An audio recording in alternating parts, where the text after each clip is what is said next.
Hello everyone, and welcome to the Dice Will Roll Fists of the Ruby Phoenix Retrospective. Here we are. It's so fucking Jovert. Seconds God. after the end of the campaign, we are recording. Oh god! We were so back, but now it's so over. Oh my god! Yep. I felt like I was ready for Ruby Phoenix to be over. I really did. I was... Yeah, we've got the story. It's all good. But then last week while we were recording the finale, like, you know, the Sundara boss fight, I was like, oh god, I'm not going to be running for these guys anymore. What I'm do not you gonna- mean we're not playing What do next you week? mean? I'm not going to be playing Lolo. I'm not going to be... oh my god. That's the Oh. hardest hit of it all, not playing Lolo anymore. But it genuinely Yeah. is, because he's so fun to play. Just having this stupid old man. Oh my god. How are you Put him in guys the next doing? campaign. Put him in the next one. He just shows He up just for no shows reason. up. Oh my god, Please. I'm actually crying a little bit. Did you guys cry? Did I do it? Yes, speaking of crying, I'm not crying right now, but during the scene with Chuji and their mom, I cried. Oh my god, did you? I was definitely getting emotional. Yeah, I cried. Oh shit. How I would was like that? to cry right now. Yeah, I'm fucking... I cried in the scene, like right at the end when you said the coin slot thing. Let's yeah. just say that if I was physically there, I'd have started punching you. If I was not on testosterone, I would be fucking crying my eyes out. Testosterone is has got you in a chokehold right now. No, literally, it makes you fucking cry less. I don't know if I'll be going on tea. I hope you guys know, by the way, I've been preparing so hard for this particular session that I literally wrote out every NPC and what they were doing and had like notes and notes about everything. None of that was improv. I wrote everything out in advance because I was so... It was the only way I could deal with the anxiety of, oh my god, it's over. I can't do this. I'm gonna It miss... doesn't feel like it's time. The story feel like there's nowhere else for the story to go. It's perfect. They got their happy ending. Yeah, I fully fucking agree. I'm so used to 6-book adventures that I'm like, what do you mean? What do you But mean you also wrapped at up? the What do you mean? But also at Yeah. the same time, we've taken about the same amount of time as we've taken for 6-part adventures, just because there were like, when I came to California to see you guys, Yeah. and then of course we had like our month where we weren't able to record as much. Family And- emergency. Yeah, exactly. You Yeah. know? So we Yeah. did play these guys as much as anyone else, but I don't know. I don't know. I guess like we did have like a few breaks in between, like of course, but if we don't put those in the equation, this was only like 50 episodes, whereas the other Yeah. two were 80. Yeah. And I mean, that's kind of like So- the reality going forward is that most Pathfinder adventure packs are going to be tree books because they are easier to produce and they're easier to sell, you know, Yeah. because they take less time to run. And while we power through our adventures with a hefty amount of roleplay, by the way. We're the weirdos. Yeah. Yeah, most other people take like 200 episodes to get through them, you know? Damn, couldn't be us. Yeah. Right, that is wild. No, we don't take that long. Yeah, I think it's because you guys are very good at just doing concise and emotional roleplay. You get it done, you don't flounder, there's no getting sidetracked by silly stuff. You're here for the plot, and then when the plot takes a break, you roleplay. I think the history of literally role playing, and also the fact that 2 out of 4 of us even, I was thinking like me of like as the players, but like I think that out of the 4 of us, 2 of us are also like we did theater. Mm-hmm. Not that you Mhm. need to have done theater to know how to do this, but because that was like the background. Plus, Mhm. I've literally like I've taken like a college class on improv. Mm-hmm. And I was just a theater friend. You, So I got everything through osmosis. You just Well, you just got it by having to show up at everybody's place. Literally. Hmm. oh my god. So, How was that? How did I do? You did fucking fantastic. Yeah. Yeah. Those were a lot of Oh. fucking NPCs, dude. I have You never played run a lot more. of NPCs. You're crazy. It was a lot You're of people. deranged. And I hope that they made like impressions on you. It's eventually it started feeling like the teams themselves were singular NPCs, and the different people in it were like facets of that NPC. You know, Mm-hmm. that's kind of how I felt to play them. But you know, it's something I am glad to be leaving behind briefly, at least. What? Maybe What's one day that? we'll return to it. But I'm glad to be not in Tian Sha soon. Would you like to know why? Why? Why? Because I can't do accents as well in Tian Sha. That is fair. That is super true. That's totally I fair. couldn't. I can't. Obviously, I would It never is- do a fucking It would weird be really offensive if you did any an Asian accent. accent. Yeah, and if I did Yeah. non-Asian accents, like if I just randomly gave a character a German accent, it's like, but they're Why? Tian. Why would you do that? Right. So that was something I was really worried about when I was running, was like, oh god, sometimes my character voices are the same. Like, here, real fast. Is this the Ruby Phoenix? Is this Nyan Fei? Or is this Qmai Shai? Hello, how are you doing today? Mm. Fuck. The answer is yes. Joke's on you, it was Hikari. Oh no! Jesus. Unfortunately, that's just because I couldn't, you know. No one ever Yeah. mentioned it, and I'm so glad no one ever mentioned it. Thanks, listeners. I think they would have Yeah. mentioned it more if we went with like the Asian accents, but it's a good thing we didn't. Yeah, I feel perhaps that maybe that would have been mentioned for different reasons. The most we could we- ever do is like Senku with the Filipino accent, but that's about Yeah. it. Can you imagine? Can you imagine? Dave, can you We're give us a... Filipinos, so we're taking pictures. Okay. Sorry. That's me, That was the that's only like- thing I could think of. yeah, that's me doing the Shuni voices in Extinction Curse. Sure, look, you know how it is yourself, like. Oh my god. God. And the only reason I could say that phrase, 'cause I don't do a Filipino accent very much because I don't speak Tagalog or anything, so the accent doesn't like come naturally. It's Mm. because of a Filipino YouTuber that I like that makes that particular joke all the time. Is it Ants Canada? I bet it's Yeah. Ants Canada. Uh-huh. Yeah, knew it. It's So- Canada's Filipino? Yeah, he's Yes. I didn't know that. Yeah, I've never his- actually seen It's Canada. I don't watch a lot of his videos. Not only is he Filipino, but he's bisexual and in a relationship with a It's Canada's bisexual? Wow, I he's didn't know that. bisexual. I didn't know that. But yeah, I'll send you a video. I'll send you a video of him and stuff. But yeah, he's So Filipino. back It's on the Canada, topic. if you're listening to this, I love you. Back I'm on sure the he's a topic listener. of Fists of the Ruby Phoenix. Yeah. So we have questions from our amazing fans. Oh. So we'll be able to Forgot. go through a few of those. Mhm. But beforehand, I want to kind of talk about the history of Ruby Phoenix, specifically for us and how we did it. Sure. Because we weren't originally going to do Fist of the Ruby Phoenix as our campaign tree. Oh my god. I totally were forgot not. about that. I Yeah, totally we- yeah. forgot. We made characters for another campaign. Oh my Yeah. god! You're literally so right. So you guys forgot about that? Cool, because I I have felt that not. guilt I will every never day. forget. I honestly totally forgot about that. That's really Like, funny I- considering you literally have that character in Dice Roll elsewhere. Yeah. Wait, So- wait, which? Oh, right.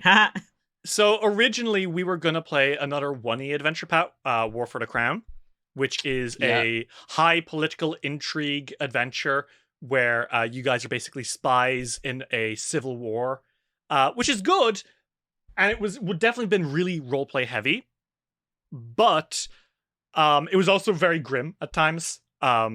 Like sexism and homophobia are apparent themes in it, and there's also like just a startling amount of probably unintended, but there is like some anti-Semitic themes throughout that did make me a little uncomfortable to run it, and they're kind of core to the story. Mhm. You know, blood, sacrifice, and secret societies, and you know, rat people. Can but- we? Oh my god! Can we talk shortly about our characters for that? Yeah, because I actually think that they all of them, in their own way, informed your Fist of the Ruby Phoenix characters. Mm-hmm. Rich, I do you know want to talk mine about? did. Yeah, Rich, do you want to talk about yours real fast? I do, because I love my character. I was gonna play a girl. Mm-hmm. I was gonna play a lady. Oh my Her god. her name was Carlotta. And she was a fucking vampire. Not just a vampire, a full-on vampire. Yeah, a full-on vampire. She had an undead butler named Greaves. That is the greatest. And she was an advocate for she was an advocate for ethical necromancy. Yeah, I have to write like a whole thesis on why using necromancy but not using void energy is ethical, actually. Yeah. Son of a bitch. Which is really funny. That's funny. And then, of course, you turned around and you made Chuji into a Dampier rather than a vampire. Yes, I Because- wanted to yeah. play a vampire-y character. I think you did a great job at it. Thank you. I don't remember who my character was. So I don't remember your character's name, but I do remember the concept, and this will be really fun. Uh-huh. The concept was essentially that this was a summoner, not a witch, a summoner who had a knight protector, like a ghostly knight that would like manifest around him and fight off bad guys, right? Oh yeah. And then that eventually blended in with another idea when we swapped to Ruby Phoenix. Because basically what happened was I had been like, guys, I'm not really sure about War for the Crown. I know you guys all have really good characters. Maybe we can port them over to this instead. And I have felt very guilty about that for a while. No, You're totally fine. I I don't feel okay. guilty about it. plus looking back at War for the Crown, War for the Crown is fine. Like the campaign is fine, Mhm. but some of the Yeah. stuff that you said was in it were things that were like. It's It would the have been kind hard. of thing It that would have like been hard I to would keep have. the good vibes going, you know. Yeah. There are things in it that I would have stopped watching a movie because of. Mm-hmm. Yeah. It's You a know? little As much grim. as I would have loved to play like Carlotta, and maybe I will again one day because I mean, MILF of I my feel life. like Carlotta Um, could be used in another campaign eventually, 100%. whether it's for Dice Roll or Um, not. I would not have liked to play that campaign, knowing Mhm. what's in it. I genuinely, I probably would not have enjoyed it. Yeah, it's a little yeah. darker than I think that any of us are kind of like into, Mhm. Yeah. Yeah. Like, at least for I- this sort of thing. I can usually handle some pretty dark things and pretty like dark themes, but I do have a line. Yeah. And those books cross that line. Also, in thinking about Sarah, who I was going to use Yep. for War of the Crown, Yeah. and ended up being their own Seraphim thing. Kastner, the Fading Fox, was going. See, and it makes a lot of sense then, right? Like the idea Yeah. of a monarch hunting vigilante. Of course, it would be in War for the Crown. Yeah. But you know what? Who would Sarah be without the best character of all time? Clean Neatly. does it neatly. That is You're so right. fucking true, though. If we didn't cancel fucking War for the Crown, we would have never gotten Pleatly. So count your lucky fucking stars. Mhm. But also the Fading Fox, Kitsune, It would be the same. Misami, Mhm. rogue Yep. stuff. Like Rogue it's stuff. very there, right? I was clinging on to Rogue so fucking hard because I don't I blame you. never played Rogue ever in any of our Which is- campaigns, and it's one of which my is favorite crazy. things. It's literally one of my favorite classes to play in games that are like high fantasy, like fucking Skyrim. I always went Thieves Guild, Dark Brotherhood, level 100 stealth every time. What's I really can funny as well is that imagine in my head Misami. Sorry, Go go ahead. on. I was gonna say I can imagine in my head exactly the type of character that you would play in any fantasy game ever. So, are you gonna play a rogue in Baldur's Gate? I already get that with Astarion. I'm playing a warlock though. Yeah, makes He's sense. So fruity. He's so fine. Yeah, he's very but- fun. What's really interesting is you guys obviously took these characters in stride, but Dave, you had another character concept that you blended into the idea of this protector guy, which ended up being Lolo, which is really funny. Do you remember what that concept was? Yes, I do. You wanted to be a witch who had a dragon familiar, but here's the big twist: that dragon familiar was evil, actively maliciously evil. Sanku, my boy, don't listen to the others. Kill the innocents. Take their gold. We'll need it. Oh. And you basically, the idea was this guy who had this evil dragon familiar who then didn't listen to, he listened to what the dragon familiar had to say, but then twisted his words against him, like, take the gold. It's like, you bet, okay, I'll take the gold. Hey, can I take your gold? Why? What? No, you can't have it. No, not have it. Can I just take it for a second? I want to see if I can figure out a good budget for you all. And they'd be like, oh, thank you, you know? Oh my god! I forgot about that. Yeah. I have a lot of character ideas all the time, forever.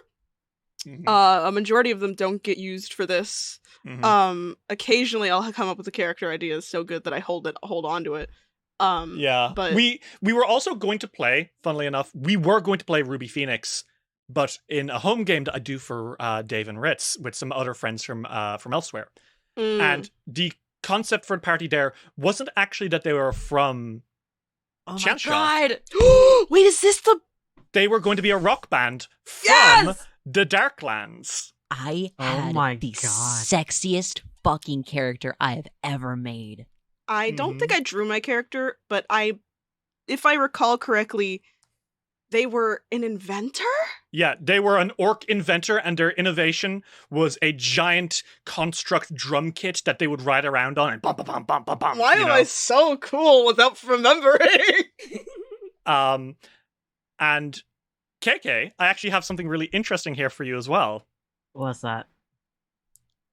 The different seeds I gave you from Asami's backstory. Oh. So I gave you several ideas for backstories for Masami because you weren't really sure at the start. And I was like, here, Yeah. let me give you a few that will link into the plot. And I'm going to call them out, and you're going to get so angry as you realize where I was going with all of them. Okay. Number one, I'm with the Pathfinder Society. There are many Pathfinders in Tiansha, a higher concentration of them here than anywhere else in the world, save for the Inner Sea. This branch of the Pathfinder Society is the Lantern Lodge. As a group of explorers, archaeologists, and adventurers, Masami would feel right at home in the Lantern Lodge. And the Alright. idea that I was going to do there was that you would be basically asked to basically have the sus on the Golden League from the start and play kind of a Mhm. detective type character. Okay. Which is the least interesting of these because the rest of them are really, really funny. Yeah. Okay. And it's specifically Kaiju Battle Survivor. Oh, I remember Meaning that that- one. You witnessed Kaiju fighting. Yep. The Golden League, of course. Way of the Ninja, of course. Mhm, Um, mhm. Dragon Student. Specifically, Masami would know all about dragons and specifically this one mighty dragon called the Celestial Dragon. Okay. Among the Oh my yokai, God. Masami was raised among yokai. Okay. Yeah. Raised in a monastery atop a mountain range in Tiansha, Son of a bitch. and Gokun aristocracy. Unfortunately, rich people exist everywhere, and they suck everywhere. Yeah. Masami would have basically been part of, like, a secret part of the Gokun royal family, you know? Mm-hmm.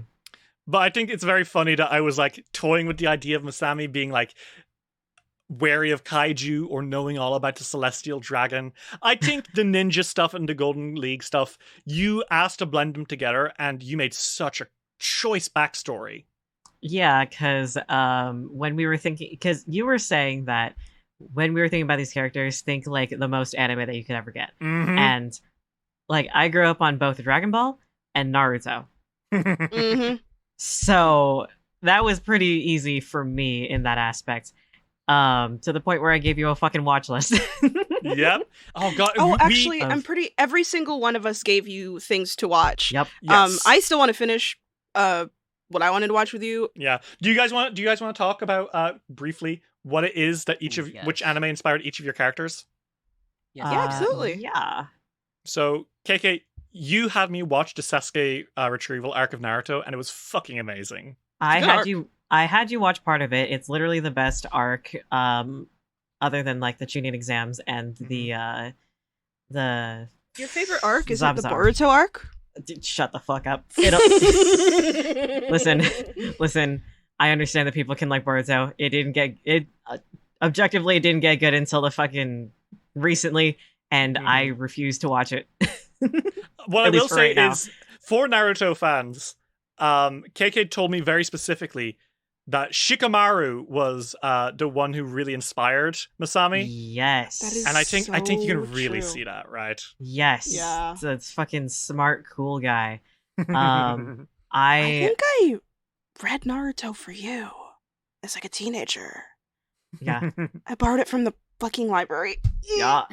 uh, Yeah, I gave you the Sasuke retrieval arc, and then if we ever got to Shippuden, I gave you like the entire arc where fucking the entire like Shikamaru arc that's in there. I'm not gonna spoil it. I think you showed me a few one-off episodes in it Yeah. as well. Yeah, there were some it good was really episodes. good. Mm-hmm. Because What a lot of about- those we all watched together. Yeah. What about you, Ritz? Will you tell everyone? It should make sense, a lot of sense about you. The Chuji is without a doubt completely and utterly a fucking my love letter to Ranma half. Chuji is the love child of Ranma and Akane, let's be real. Yeah, I bought the Ranma a volume of Ranma specifically to research it, and like even just looking at the art of it, every single frame of Ranma is just so achingly Chuji core. It is unreal. Yeah. I've always wanted to make a character that reminds me of Ranma, and Chuji makes me just so happy because they do such a perfect job for me. I've tried it before with like a magical girl OC. It didn't quite work. But there's other things of course that influence Chuji, other animes that I've watched, like I don't know, Penny and Stocking. Yeah, I could see that. Oh, that makes sense, doesn't it? Yeah. But they're just so Ranma. Ranma is such an important part of my childhood and my queer identity. Mhm.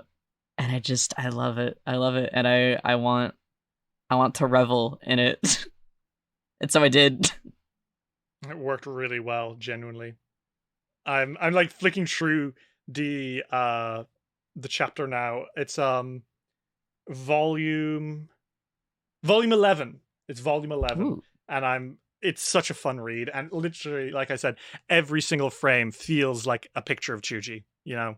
Yeah. If you are And transgender, you Mhm. should watch or you should read Ranma half. And I That's think the true. Shuji relationship as well is very Ranma core. We did not mean to do this. Ren, my boyfriend Ren, he designed Shen, and he did not mean to do this, but he kind of made him Kuno core a little bit. Oh, and another massive influence on Chuji was Inuyasha, and we accidentally also made them a little bit. Honestly, that's fair. That makes total sense. I see it. Yeah, Shen is very Sesshomaru core. Mhm. Yeah. And oh god, yeah, he did not mean to like do this, but he's very like Kuno core if Kuno wasn't a total fucking bumbling idiot. It's personally, I love Kuno and Ranma. I think they're very cute. Ranma and Akane till I fucking die, of course, but Mm-hmm. I love Kuno. Kuno is one of my favorite characters ever. And of course, Dave, I think anyone with an eagle eye should be able to tell because of the staff. But tell me, what's up with Senku? What was his inspiration? I usually say that the first anime that I watched was Oran because it was the first anime that I went in with the intention of it being anime that I watched. Yeah, I got you. But the first anime series that I watched was Ujumaja Doremi on 4Kids. It's not good. It's not a good dub. But the anime itself is really good. It was the first magical girl series I had ever seen. But it's not the only inspiration. Ujumaja Doremi is like magical girls, but they're like actual 10-year-olds versus like adults. The problems for them are literally like the daily lives of being children.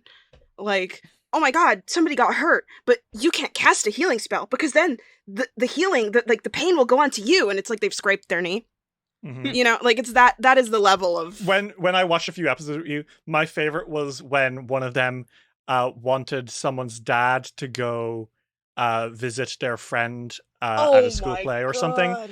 And It was the for dad, the parent-teacher day. yeah, and he wasn't going to be able to make it, so she used her magical girl powers to make a clone dad to go to her friend's thing so that her friend wouldn't be sad. But then the real dad made time to go anyway, so now there's two dads.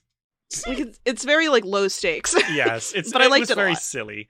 And Sanku's staff is a direct reference to Yeah, Ojimaju, it's a reference to the wands that all of the witchlings, which is what they are, they're like witches in training.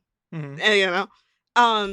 And the idea is that those are their spell slots, the little balls in there. Mhm. They're little orbs, magical orbs that are basically their spell slots, but they're things they have to buy more. It Mhm. doesn't work like that here.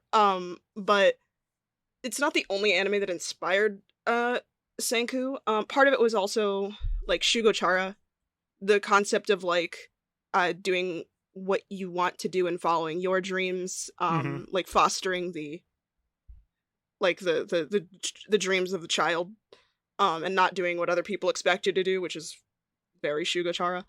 And basically all magical girl anime, not as much Sailor Moon, because I haven't watched Sailor Moon. Yeah. I've read some chapters and I am reading it, but I just didn't grow up with it. I just didn't grow up with it. Fair. For me, by the way, just to give you guys context as to why I ran stuff the way I did, I didn't watch a ton of anime when I was like a kid. Most of the anime I watched then was like, you know, shonen stuff. I think Pokemon. Well, Pokemon was the one I grew up with, and I think the one that like influenced the way I did like a lot of this stuff. But a lot of the anime I ended up watching afterwards was stuff like Future Diary or Haruhi Suzumiya, which didn't really impact Ruby Phoenix as much. So ultimately, it was you guys' animes that like showed me the path. You know. I have one last thing before we go into questions. The path to find. Fellas, there's one last thing. There's one last thing. We're gonna execute Ritz. Choosing a name for the Radiant Winds. Fuck. Oh my god. We're God. usually so fucking good at finding names. You know, episode 0? Yeah. That was real. Like, that Yeah. was real. When they were We weren't sure. When they were all pitching names, we were really trying. I have a list. Would you like to hear a few of the names? Oh my Yes. god, Oh, please. yeah. Are you ready? Okay. Yes. Here we go. The Fighting Fists, the Furious Fists, the Fists of Fervor, the Fists of Fury, the Dragon's Way, the Fists of Thunder, the Goka Connection, the Key Blast Kids, the Key Rush Hustlers, the Magnificent Brawlers, the Hidden Dragons, the Diamond Fist, the Moonlight Fist. We really liked Fist for a while. The Fists of Yeah. Aether, Goka Grit, Chusaku, which is a combination of Chuji, Masami, and Sanku. That was my favorite out of That all was- of them. That was cute. It was cute. There was the World Weavers. We briefly considered sparrows, but this is really fun. We considered sparrows because they represent diligence and creativity. And then I was like, I'm pretty sure sparrows are important in East Asia, right? And you guys were like, yeah, somehow it feels like it might be. And then we Googled sparrows, Asia, and we found the 4 Pests campaign. And we were like, when Mao Zedong killed all the sparrows and it led to ecological devastation, right? Maybe not. Yeah. But would you like to know how we came up with Radiant Winds? How did we come up with it again? I forgot. So we were using, at this point, we were so desperate, we were using a random name generator, which just true nouns together. And we had the Radiant Bond, right? Mm-hmm. And then Radiant Bond, Ritz, you suggested Radiant Storm. And then we're like, what's a gentler version of a storm? A wind. Cool, because they go wherever the wind takes them. The Radiant Winds, right? Perfect. Yeah. But would you like to know another name we got from that name generator that we all very much so considered? What? Exalted Horse. Oh, that one was really good. That's a really good one. That really like paints the struggle of loneliness in Ruby Phoenix. Yeah. I was so hesitant about Radiant Winds because for me it was so close to Golden Wind Mm-hmm. which is part 5 of JoJo's Bizarre Adventure. Mm-hmm. And I mean, perfect because like it's a fucking fighting anime campaign, and Yeah. JoJo is like the fighting anime. Yeah, there's literally a feat that you can get if you're a fighter. Isn't which, JoJo literally inspired by Fist of the North Star? Yes. Yes. There's a feat that you can get if you're a level 20 fighter that played in it's the Ruby Phoenix called Sever Space, which lets you cut the space between you and something else and zip them closer to you, which is literally the hand from part 4. Yeah. And when I commented on this once and I was like, hey, it's funny how that turned out, right? Luis Loza was like, yeah, I did that on purpose. There's also a few Jujutsu Kaisen, and the Ranger one gets Zawardo, you know? I fucking love Luis. Luis is great. Luis, we love you. And James Shout Case, out. by the way, James Case, author of Book 3, did comment in the Dice Roll server. I didn't know he was there, but he commented in spoiler chat saying that he was listening to the final fight and screaming, "Kick his ass, Raging wins!" James is such a Oh, fucking that's talented perfect. author. He's going to be the guy running the he's going to be a big part of the new Tiansha books that are coming out next year. Ooh, I'm Oh, good. excited. I'm excited. I'm really So glad. excited. Like, I won't go into it for a long time, but I'm Latino and Filipino, and you know what they've been paying attention to? like Central American mythology and Asian mythology. Thank you. Thank you. James is, I believe he is Korean and Hawaiian, and he lived in Japan for a while, so he's like got this unlock. He's amazing. To be frank, it's actually helped me connect more with my own culture because Yeah. making Senku, I paid attention. This isn't about anime, but a lot of him was paying attention to like Filipino like culture because I was trying to make a Filipino character. Mm-hmm. And then I discovered like pre-colonial Filipino stuff, Mhm. and that was something that I wouldn't have done if I didn't have the chance to. One think about last Senku. thing, when we were looking, because like you basically were looking up like military Lolita, I think it's called. The Oh yeah, yeah. It's a controversial topic. yeah, I can imagine. But because like a lot of Filipino stuff is seafaring, which is why Senku is Yes. a little fish boy. Yeah. But for a while, Lola wasn't a dragon. What was He was a giant crab. Oh my Oh. god! And- I literally forgot that. And we changed it. Would you like? I forced Dave to change it one day because I saw a picture of a crab and I saw its face and I was like, "Oh, it's so gross! It's like a giant spider." That's I hate why it. you God. changed I it. actually They've got remember weird little because faces. you They're started cute. getting uncomfortable. They're And not. I was they like, fucking, but they're cute, and you were like, I hate it, and I was like, okay. It was a wrong with coconut you? crab, I believe. You know, I like mean, one of those that's- fucking massive ones. And I was just imagining them eating poor Amelia Earhart, the feminist icon. And I was like, Amelia no. Earhart was not eaten by crabs. She super was. That's literally She what. super was not. No, I'm pretty sure that like her dead body might have been eaten by crabs. Yeah, Are you no, that- fucking serious? Yeah, dude, they Yeah, fucking I'm like, found no, like I'm- human remains near a crashed plane site where she went down. Well, And- free and food for the fucking crabs. crabs. There's a massive population of coconut crabs on that island, and the bones But showed either signs way- of scavenging. You want them to I starve? think it's actually so funny that you did that. Like, I like Lolo as he is. I think he looks much cuter as a silly dopey dragon Mhm. with those vibes. Thank you, but I I'm a just- crab. Bring me more Amelia Earhart. No, no. Anyway, shall we do some questions? Yeah. From our amazing, beautiful fans who we love so much. Yeah, absolutely. I love you, fans. Okay, question 1. Characters in conception can change a bit in play, sometimes in surprising ways. Was there anything that your characters did that surprised you? Hmm. Oh god. Not I that I don't could know. think of at the top of my head. I had a really, really strong vision for Senku when he came into being, and he didn't surprise me. I have had characters surprise me before, but Senku is not one of those characters. Mm-hmm. Yeah, I play a lot of characters that seem to surprise me at times, but I also really just had such a clear idea of Chuji from the beginning. They really have not changed There much is since they're... one thing. Really? Was there? The monster collecting.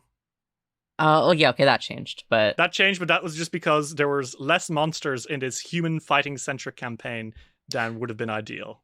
Oh, you know what? I think maybe I actually was a bit surprised by how Chuji and their mom went about Mm-hmm. as like a character thing. I don't know that I intended for that to be such a big thing for Chuji.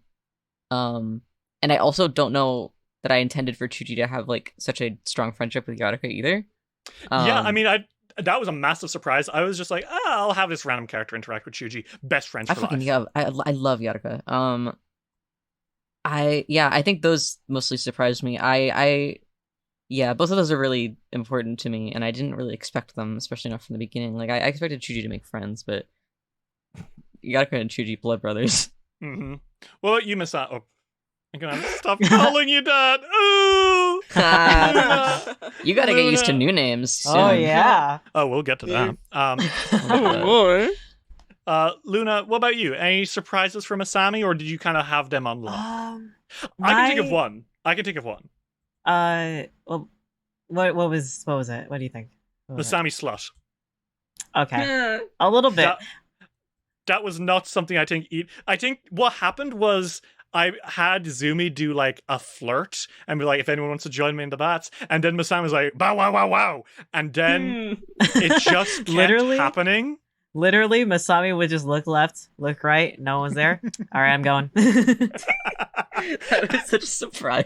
I think they also wore like a sexy pajama or something. Like they were wearing like something revealing for their clothes. Oh my god, yeah, their fucking pajama clothes was literally a crop top and fucking boy shorts.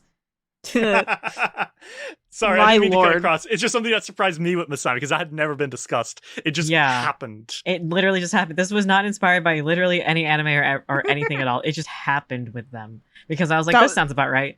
It was just So the spirit of anime. It was the spirit of the harem Pretty much. anime. Pretty much, yeah. The cool guy has to be a little slutty, just a little bit. Hello. That's true. That's true. I will say that part did kind of surprise me a little bit because that wasn't, like you said, that wasn't really part of the vision. We didn't really discuss it all that much. But in the moment, I was like, all right, this is happening. And that's the best, right? That's such a fun thing to happen. Yeah. I think one other moment that surprised me with Masami was how brutal they were when dealing with the Oni's mask. Holy shit, yeah. Like, the fucking how decapitation. Fucking murderous they were. Yeah. I'll be honest, great. pull back the curtain a little bit. I was a little iffy on that decision. Like, after doing it, I was like, I don't know if that was like a really good idea. I think it worked out great. Yeah. I think it made sense. It's sure that Masami isn't like just a... I hate to use the word here, but they're not like a fucking liberal. They're like hardcore in their beliefs, you know? They're not like milk toast, ooh, you know? The but revolution begins with Masami. Yeah, like Masami is not the kind of person to be like, if I kill, I'll be worse than them. Shut the fuck up. Kill the Oni. They're evil and they hurt people. I'm gonna stop them. Yeah. I think it was a really good, solid decision. Like, Masami was brutal, but I think that it made sense, especially after the history that they had with them. Yeah. Which, by the way, that backstory scene, the flashback, you wrote that, Masami? Or, oh my god. Luna, you wrote that flashback with Hiroshi. That was not scripted, but you wrote like the outline of it, and you were like, hey, can we do like a flashback? And I was like, are you kidding? Let's do a fucking anime flashback. Let's fucking go. Let's do this. The backstory anime flashback. Yeah. I'm glad the that flashbacks were really fun. Yeah, we got one for each character, and that was very good. I think it was good. It was really fun.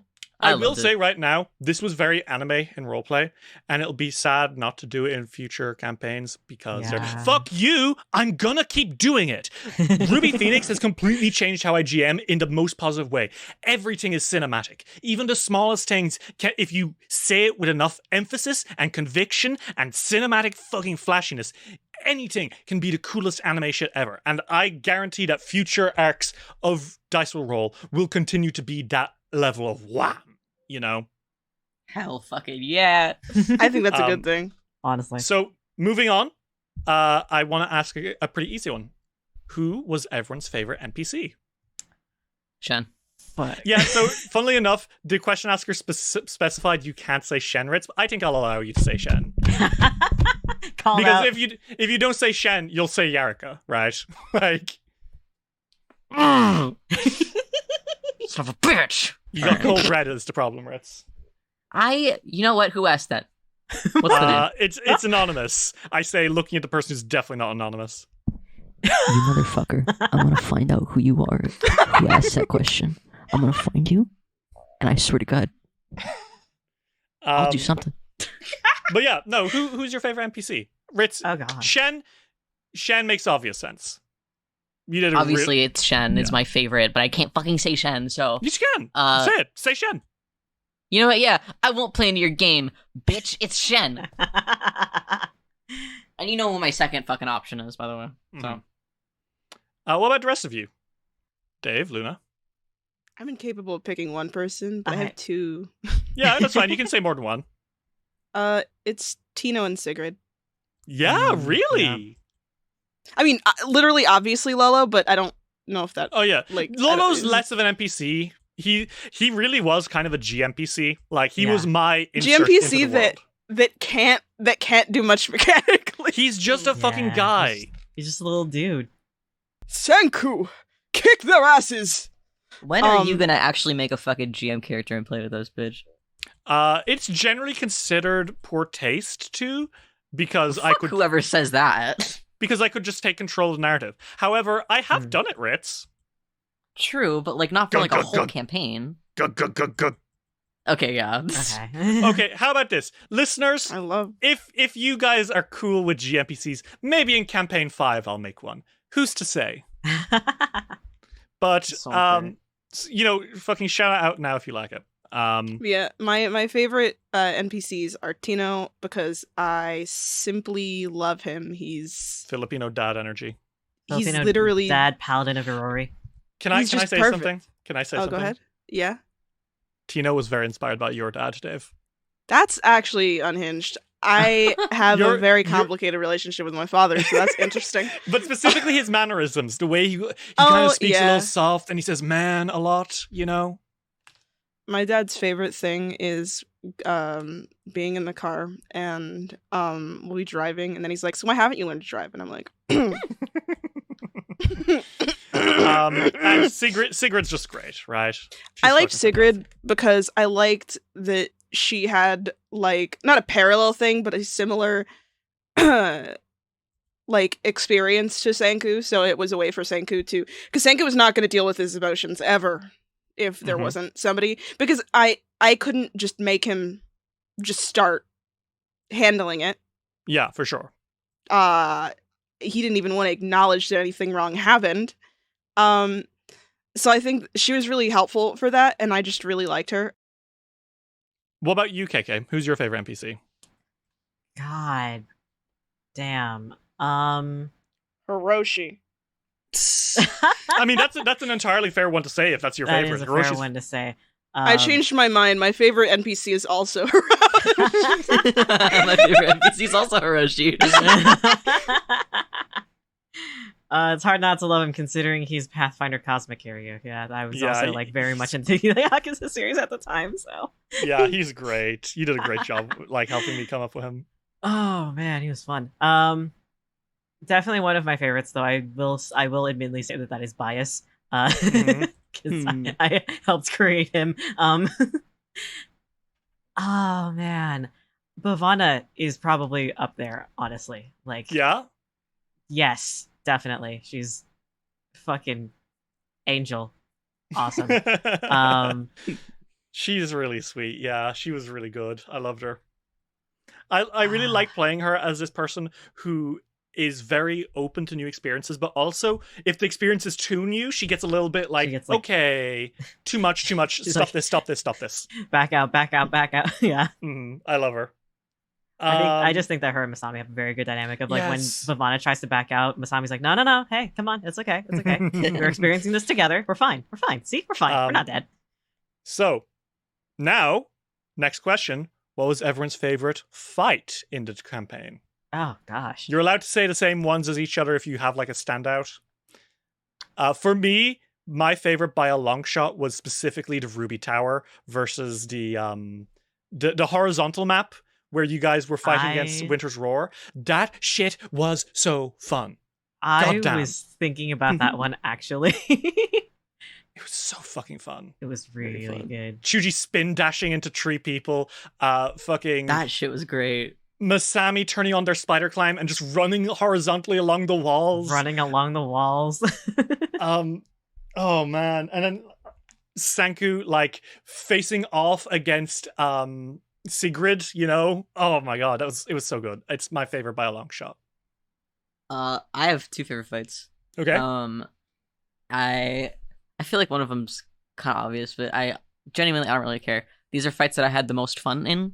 Mhm. Like mechanically and like RP wise. Mhm. But the fight, was it the first fight that we had, or was it the second fight that we had with the Lightkeepers, where Chuji went down and then came back up and beat the fucking ever loving shit out of Diki Sonam?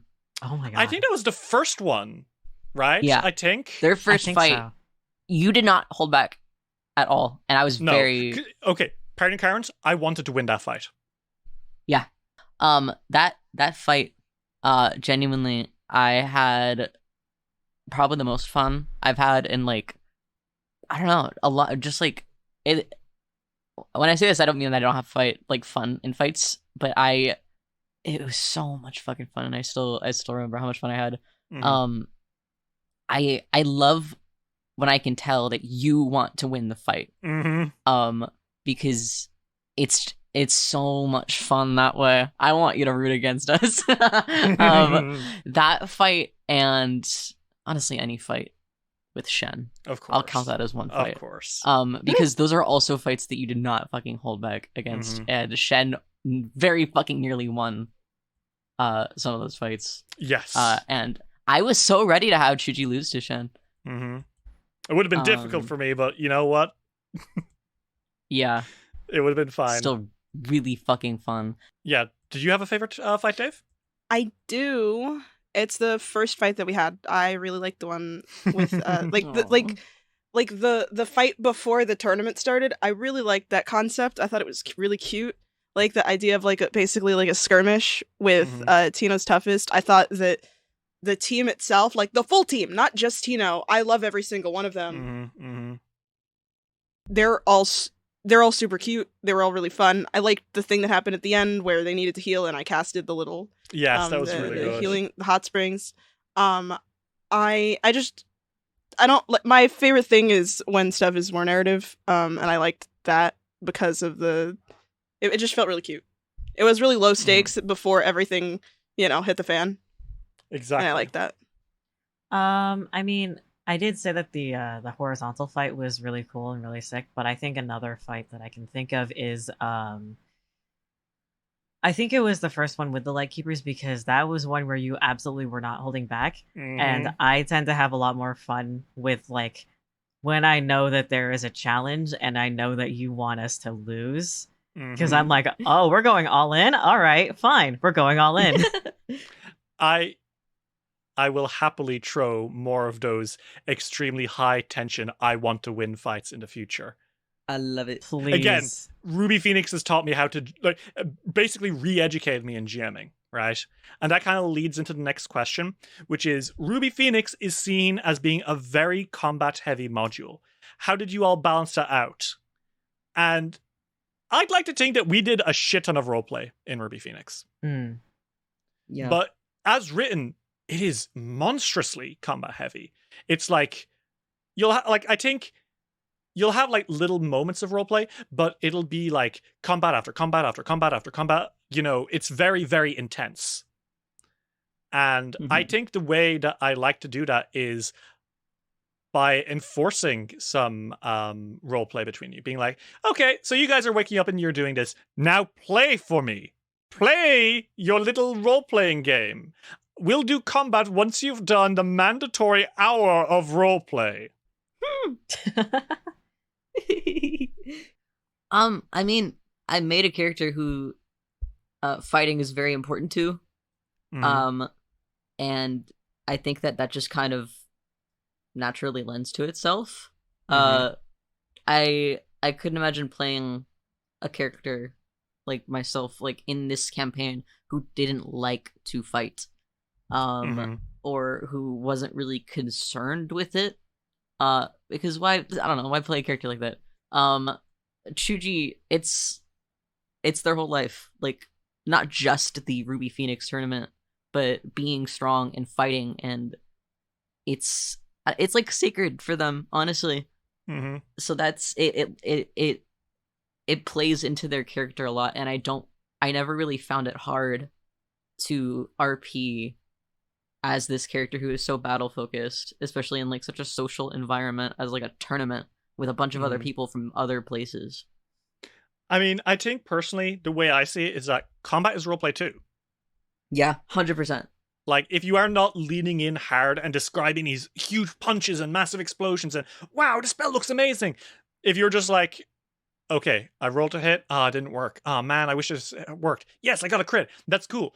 But describe it. Make it into a story. Make people start punching the air when combat happens. You know, that's how I feel it should work. I think especially when it comes to combat and you say like when we finish someone off or just even like a cool move that we did, you ask us how do we do this? Yeah. Which always gets the creative juices flowing and always like it's a good visual for all of us and the audience. And I also, even in playing a mostly silent character like Masami, it's not like they were the anime cool guy who like never talked or barely ever acknowledged anyone or was kind of a fucking dickhead. Every NPC and every interaction that we did, it was very refreshing for Masami because they didn't have to stay silent in the corner the entire time. They were allowed to like give their input and stuff like that. So I think it's just like the balance you're able to strike of like getting us to talk as characters and not just moving on from one fight to the other to the other to the other to the other. We had moments that you would instill of like, what are your characters doing or what are your characters saying in this moment right now? Like, how are they thinking? And you're not allowed to continue the story until you talk to each other. Yes, that too. That definitely helps, and that gives us more room to roleplay. I think with APs in general, it's a guideline of like, oh yeah, these are the events as follows, but you also have downtime in like between these areas, between these fights. You also have time to talk to each other. You have time to visit the stone markets. You have time to visit other like other teams and talk to them and or fight them if you want to after talking or whatever. Like, yes, it does seem very combat heavy. It looked by like sheer appearances, but it's always good to sprinkle things in like you do when you GM for us, like for any campaign that we do. Yeah. I feel that's something that will be very prudent in the future, is that like just because a campaign presents itself as combat heavy doesn't mean it's devoid of roleplay. That means that the roleplay is in your hands, and that really adds a lot to it. I usually am just actively looking for somewhere to speak. I don't like playing characters that are bad at talking to people. I find it difficult because then I don't know what to do. So I just play characters that like will talk to anybody. Plus, I think that it helps that because we're friends that have known each other for a very long time. KK. Yeah. it's been 10 years. Oh my god, it had. It's literally been 10 years, KK. Oh my god, it has. We've passed the 7-year mark. Fuck. It's forever now. I think because we've known each other for so long, we're just and because we make characters that are meant to work together. Like, it's not like I'm just making a character and showing up and being like, so what are you going to do with this guy? We're usually maybe not making them like actively with each other all the time, but I think we're trying to fill all the little roles that we need to like have. And I think that we just kind of like do that. One last thing I want to say before we hop into the future is when we first revealed Ruby Phoenix, we released 3 silhouettes of the characters, and we asked people to guess the party. And I did find two things about that I really like. And we'll probably do this with our next campaign as well very soon. But I wanted to talk about specifically 2 screenshots I found that we posted, that were posted by that we posted in our like private channels that people had made guesses on, right? Hmm. So it was Senku standing beside Masami, standing beside Chuji, right? So here, would you like me to read out what people thought were these characters were going to be based on silhouettes? Yeah. Okay. Uh-huh. So, image on the left has a familiar of some sort and is carrying what could either be a backpack, large vase, or papoose. My current bet is a large vase with a flying drake familiar. I'm guessing a stag or deer beastkin ancestry, Gilman base, and most likely a staff magus. We did consider magus for a while with Senku, but went with witch for magical girl purposes.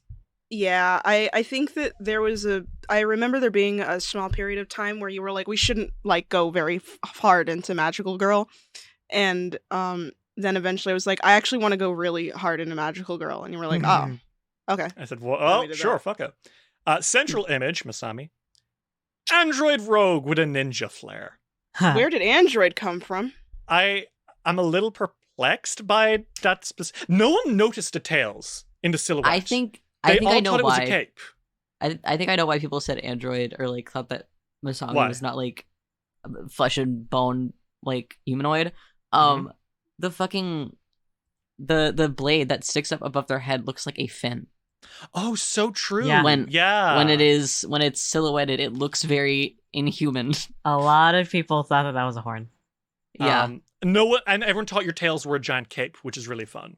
Yep. Yes. And now, lastly, this one's really fun because they're so close, and then they're not.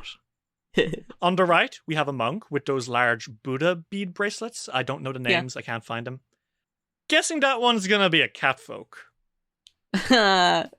because your hair kind of look like cat ears. That is intentional a little bit. And my favorite one, favorite one, the reason I want to do this more is there's a picture of Lolo's, like a zoom in on Lolo's little foot sticking out of the bag with the strap of the bag nearby. And because it's a silhouette, it just zoomed in and it's Rat? No! No! That was Rat? my Question favorite mark, guess. question mark? Oh man. They were right. They were He right. was Yeah. so much more than that. Now, everyone, I'd like to invite you all to do one last little thing before we wrap up this retrospective. Oh boy. Okay. Would we like a little trailer for the future? Yes. Yeah. Okay. Let's talk about Campaign 4.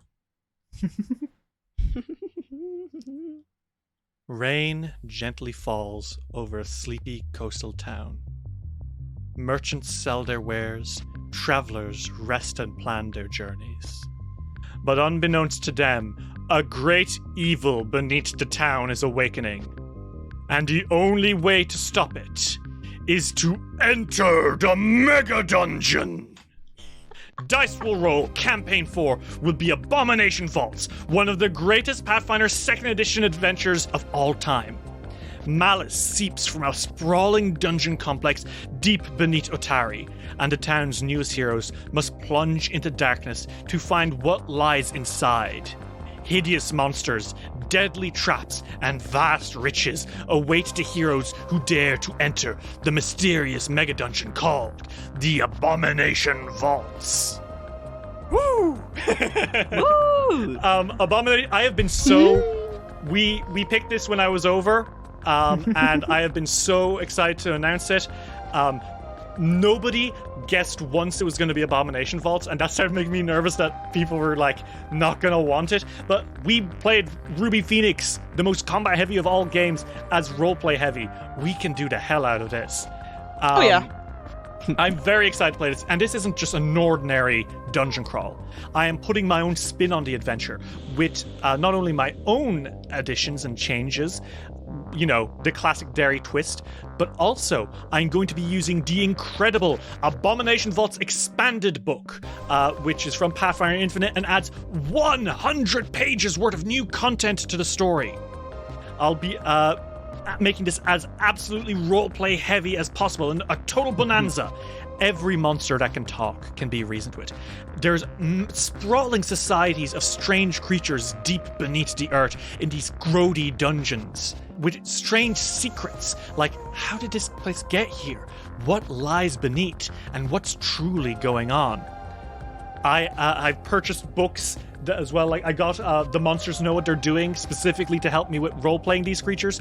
If you thought I was role-playing during combat before, holy shit, this is going to be taking it to the next level. Every monster will have such unique personalities. Even stuff like your regular, like, random monsters like skeletons or zombies will be oozing with character. And if you want to get a vibe of what Abomination Vaults is like, think Darkest Dungeon, Labyrinth by Jim Henson, or classic 1980s D&D in general. Everyone, I'd like to ask each of you for one word to describe your characters for Abomination Vaults. Shy.